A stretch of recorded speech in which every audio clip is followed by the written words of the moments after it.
enough blood was uttered on your set? How much blood did you go through? Well, I don't know, but I know that the guys of the special effects were very worried every day to run out of blood, so they were making it on set every day.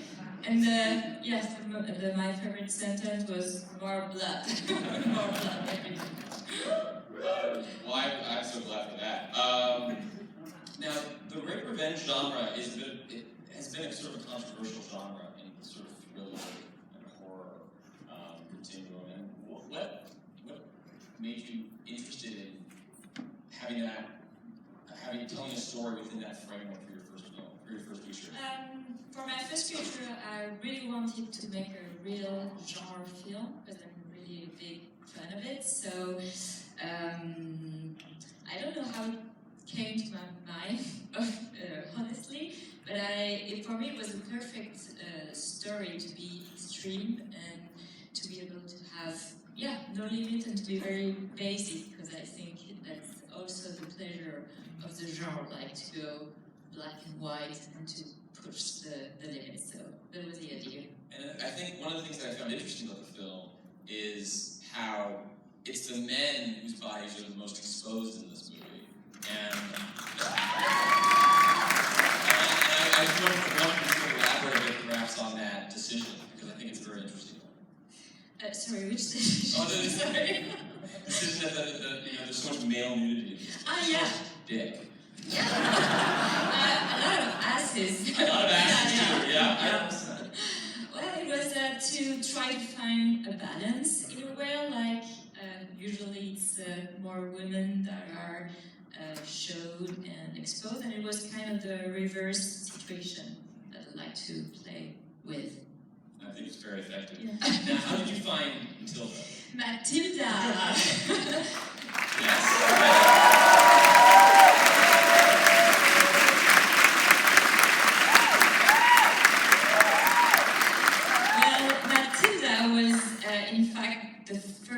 Actress I met for the part. I remember the casting in Los Angeles in my hotel room at 6 o'clock in the morning, because it was the only slot we had. And a lot of story made that I cast other actresses, and 2 other actresses came on the film and quit because they were scared, basically. So I get back to my first choice, and the actress that kept the face from the beginning till the end, and it's that girl. And I really think, the film is really a matter of face, and I think that's what was driving this movie, from the beginning till the end, and also with the crew. And I would like, if you authorize me, to call on stage people of the crew who are there, like my producer from MS Production, Marc-Etienne Schwartz, and Marc Stanimirovic, and Jean Robin, and all the people of Charade, please, Carole, Johan, Pierre, and thank you also to the Schiller team for being supportive, and come on guys!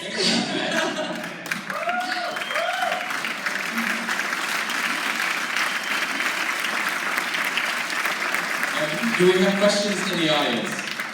Right there. So let me get this straight. Her character killing Zach helped her come to the realization that she needed her revenge, because that is amazing. Okay, so you just want confirmation that the peyote was able to help her achieve revenge, and because that's fucking amazing. If you want a bit of peyote, this is the real one. So it's kind of the film is obviously kind of metaphoric. So I love to play with the symbol and thing that helps you get out of yourself and becoming someone else of who you really are inside. Right there. Could you talk a little bit more about how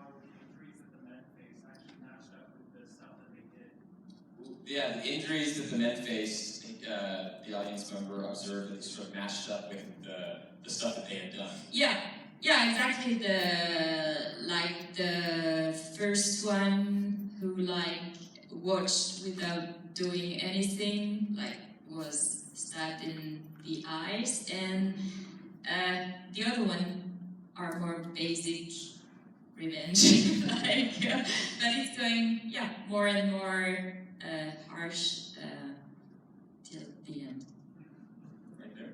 I love the end of the movie, the tracking shot, where the shotgun, he's going around the hallways, all around the house, and right at the end of the scene, I love how the motor is just going right in the background. At the exact same moment when he's coming out at the pool area, what was the process of doing that tracking shot going around that house? Yeah, discuss the final tracking shot. Yeah. You mean the idea or Just the process that went through. Oh. Shot, if there were how many edit.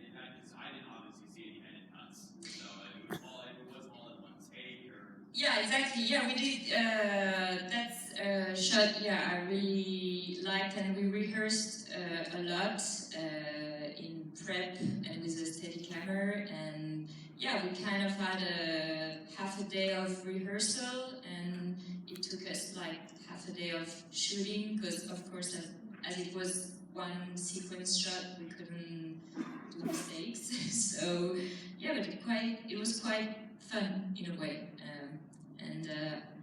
I think that also what is adding to the tension of the scene, being really immersive with him and what he sees and what he hears and that kind of stuff.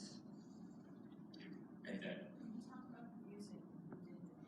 Talk about the music. Who did the music? Yeah, it's a composer called Rob that I love.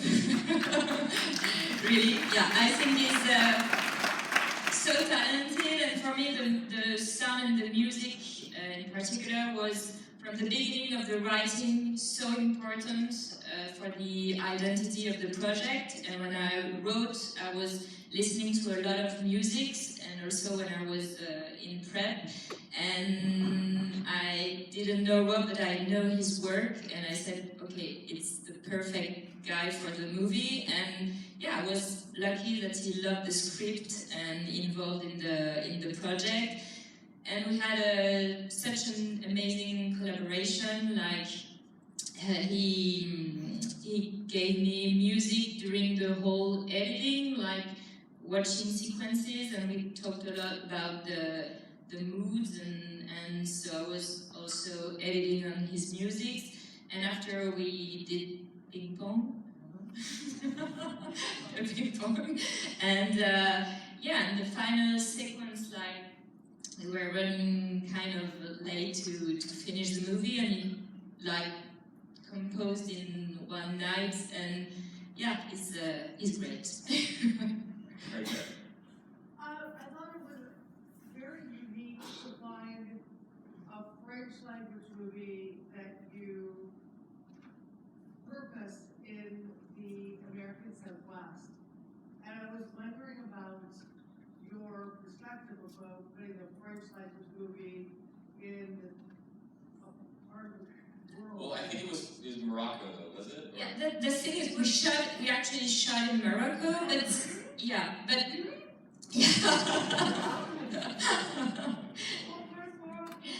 Well, around Marrakesh and more than that.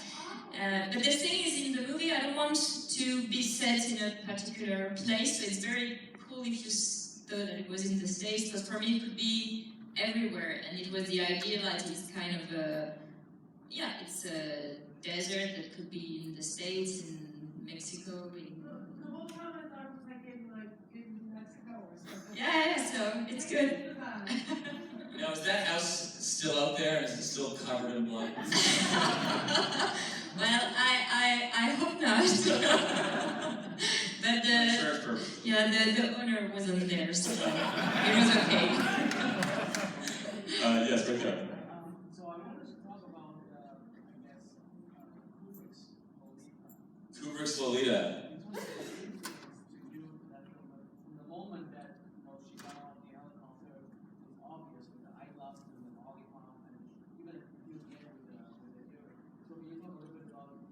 How did Kubrick's Lolita influence the film? I think that the generic figure of the Lolita girl clearly influenced me because I really wanted the movie to be very symbolic, and I think that it's what's great with Kubrick, that he uses symbol in such a strong way. And as in the movie, there are very few dialogues. It's a lot about strength of images, like being very clear in an instant. And the Lolita figure was clearly inspiring for this. I have just one question for Matilda about your trip sequence. How did you guys, Coralie, how did you direct her, Matilda? Like, were you just left to your own devices? Like, how does one, or did you just take peyote? No. Well, it was from the beginning a very strong relationship. We were basically the only girls on set. It was an all-men crew, kind of. Just one girl. Yeah, 2 girls.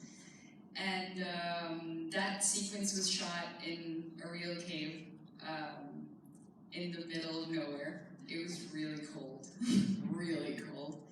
And I just literally followed step by step Coralie's directions.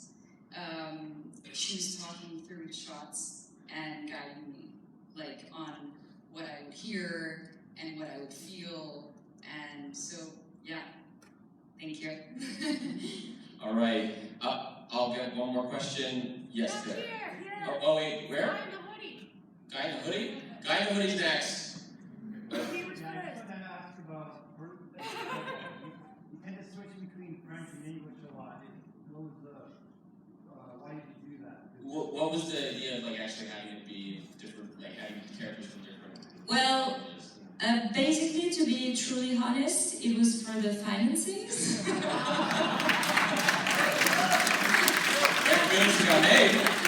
It matters, yeah. When I started writing the project, I wrote it in French, and from the beginning, it's not very French type, so I knew it had a resonance in English, so we translated the script, and we didn't know if we were going to do it in French or English, and finally we decided to mix, so we could benefit from different financings. And also, it makes, I think, the project, like, as the set is not meant to be set in a specific area, like, it's the same. It could be in any country with any people, but it's the force of the symbol as well. And what do you got? Thanks very much. I was just wondering, as far as the screenwriting was going, what was the initial spark? Was there a scene or a sequence, or was it just an overall genre, or what did it all boil down to at the beginning? What was the initial spark of the idea? Like, was it a scene or a moment?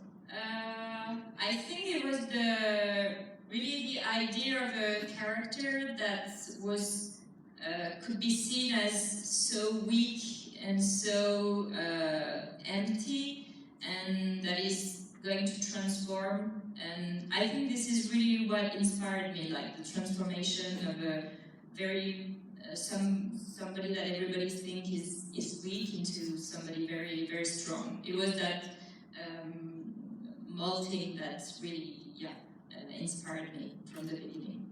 Awesome. Thank you so much. Thank you. Remember, you're the power to vote for this film. So do so. Vote on the app or drop your ticket in the ballot box.